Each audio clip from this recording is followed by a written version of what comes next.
This guy writes this post. How can I be a better husband?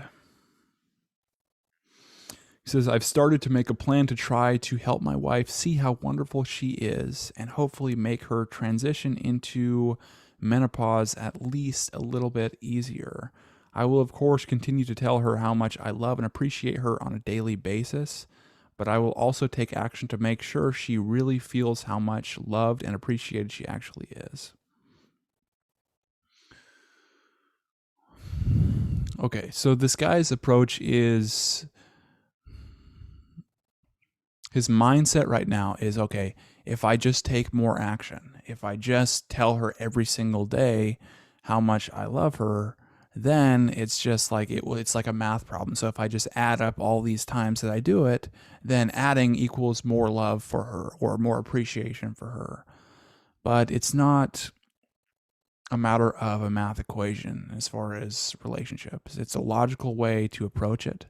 And relationships are more something that comes from the heart and comes from emotion, not intellectualizing this process. And if I just follow, thinking that if I just follow this formula, or if I just please her enough, or do enough actions to make her feel appreciated, then she'll love me more and all my needs will be fulfilled and she'll reciprocate and then she'll feel loved and she'll feel taken care of and all this.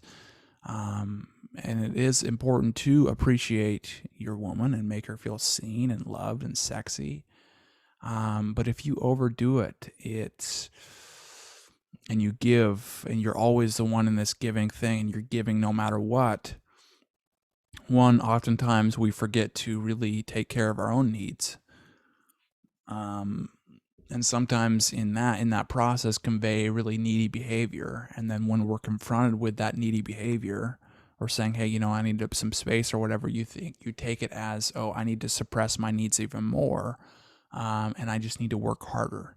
Because that's really your mindset, is like, if I just work hard enough, maybe that worked for you in like a business setting or some like sports or education or whatever it is outside of a relationship. It's like, just if you worked harder, you got more results. It's just like taking more action got you better results. But in the context of relationships, it's sometimes taking less action that can actually have the most positive benefit to the relationship. And one thing to note, he's got just kind of like a preview, I guess. He's listed 30 different things that he's saying to her. Basically like nice comments, sweet comments, things like how deeply I love her beautiful soul, things like that. But it's like, if he continues,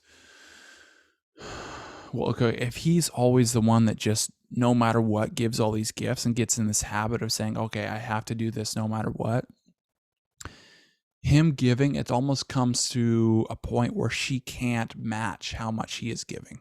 And so sometimes when that happens, it's like she almost can't handle it. She can't match again. And so she almost sometimes gives up on being the giver. And so she becomes like the receiver. And often what this conveys is, what it does is, if you're always a giver, you're really taking away that other person's opportunity to give. And with women, really giving and pleasing is one of the biggest things that supports femininity. And so if you take that away from her, you're taking away, in a lot of cases, her femininity. And then she sometimes has to kind of adapt and become in a more masculine role. So let's continue on this guy's post. From the first day of June, I've ordered daily deliveries of flowers for the entire month. It's a lot, man. It's just almost like smothering her. I know you mean well, but it's not going to be effective long term. She needs that space. So it's like, if you just say that, I love you, I love you, I love you 30 days in a row, it's like, well, I get it. It's like, I need that space to kind of feel free and not totally smothered. And because those spaces, the gaps, usually are when the meaning is interpreted. And if you don't have those space, that gap, you're really robbing the importance of the space and distance. And relationships and attraction and desire, it has a lot to do with managing the space between you and them, so that pure closeness, when you're together, when you're totally present with each other, that's when you do things like, maybe on special occasions you do take actions like this, or do make the effort in order to make her feel special or make her feel number one. But then also you give her that freedom and that space to wonder about you, to do her own thing, not to be totally, well, it's almost like you're totally reliant on her. Um, yeah. So I'll read a few of these. He says, I also plan to make a love letter for every single day of June. It's too much, dude. It's too mushy. It's too gooey. It's too feminine. It's not strong. It's not masculine. All you have to do with these things is really say, maybe once, if she's like, if you've been giving her too much space, maybe, and she maybe complains or brings it up to you, then you just do something like you leave her a note, hey, I was thinking about you. Hope you have a great day. That's it. You don't have to be all this poet, gooey, all this stuff, especially if you're not a trained poet, thinking that you can just like do your feelings, but it's not a strong thing to do. It's not a masculine thing to do. And even though you think that, if you just love her enough that it's going to reciprocate, it doesn't work that way. And you're not reading her attraction. You're just saying, no matter what, I'm going to do this every day. Instead of saying, hey, what does she really need? And stopping and looking at her emotions and reading her attraction level to you, and reading, what she really needs, not necessarily just blindly, just every single day giving her this love letter. So you're basically making it like a checklist. Okay, love letter, checklist, flowers, chocolates, gifts, this, every day. Boom. Okay, that's done. Now I can go on and do my other work. It's like, okay, now I've got relationships handled. Doesn't work. Number one, how I actually fell in love with her before I understood what love even was. How grateful I am, that we had 4 years of our daughter and that we had each other when we lost her. Yeah, just heavy stuff.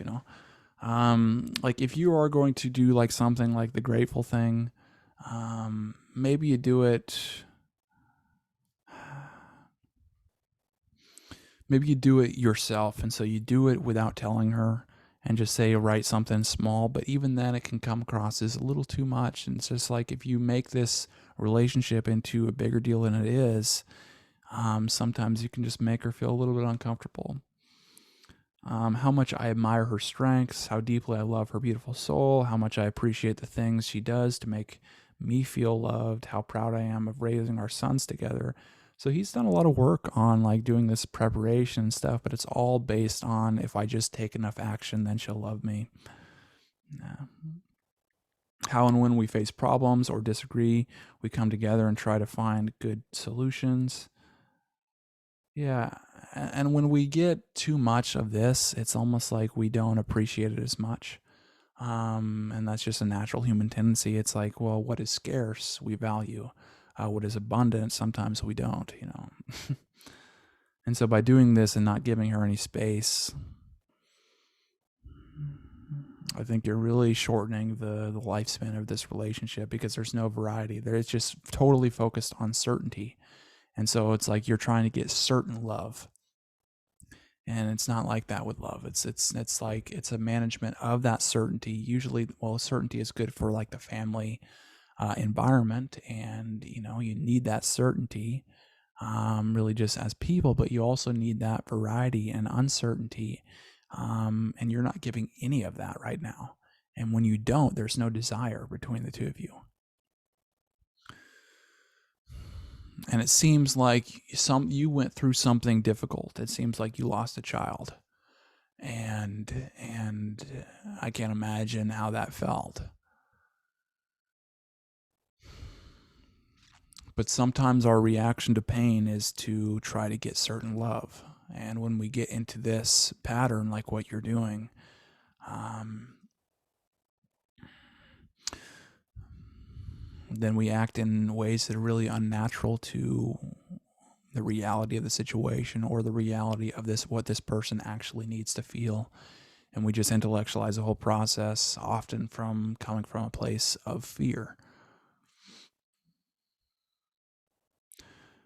And so I wouldn't go about this route from your perspective and your action that you're planning on taking, because you are eliminating the space. You are eliminating the variety. You are eliminating her opportunity to maybe give back to you, because you're taking this giver role. And giving is one of the most powerful and fulfilling things that we do in our lives. And if you are always the giver, then it really robs that other person of that gift of being the giver,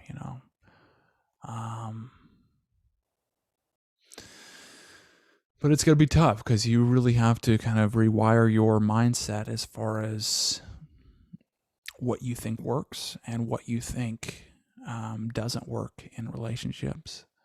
And that comes from, finding someone that you can model, that you can replicate their success, and you can go deep in their content, and then you can totally commit. But sometimes that takes enough pain to really find that thing or actually look for it, But if you go about this route, it's like the relationship probably will become almost like a dead feeling. There's not going to be no spark anymore. If you put too much wood on a fire, you smother it,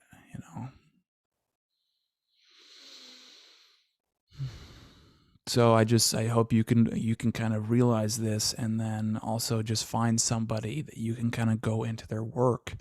And I hope that you don't have to go through this process, take all this action, fail at the relationship. You've lost a child, now you lose the relationship, now you're all alone, and now you feel immense pain. And I just hope that you don't have to get to that point to really figure this out, as far as how to really behave that in a relationship that really works and causes like really a healthy dynamic between the two of you.